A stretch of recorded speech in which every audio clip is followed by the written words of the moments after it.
IRANG SHOKHALLABA Manipur da AKHANNABA MITYENG CHANGBIYU HAINA LAMDAM ASIGI TONGANBA organization Kiana President gi SECRETARIAT CHATTUNA ngasi India gi President Droupadi Murmu da Memorandum ama Pishinkhre Memorandum aduda maruiba demand ahum yauri demand seng aduda LAMDAM asida democratic government ama lehelu Manipur gi territorial integrity ngaktuna thambiyo amadi IRANG asina maram oiraga lanjenarakliba seng asigi AKHANNABA mating pangbiyo hairi Memorandum aduda People's Progressive Alliance Manipur PPAM gi makhada laiba TONGANBA lup taratruki mihut singna khojek piri Organization sing adugi manungda All India Tanzim in South Manipur AITIM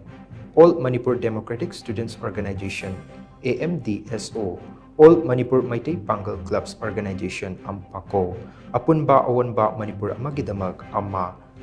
Committee of Peaceful Coexistence Manipur CPCM, Committee on Relief and Rehabilitation CRR, Federal Students Organization Kanglei Park FESO, Federation of Indigenous Peoples Democratic Movement FIDEM,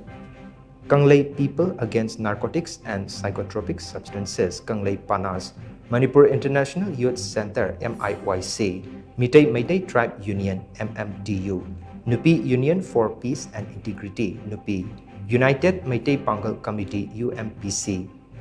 Yelhomi Furup YP Amadi Youth Collective Manipur YCM Yauri, Memorandum Aduna Hai, Irang asina maram oiraga lanjenarakliba sing ase atubada,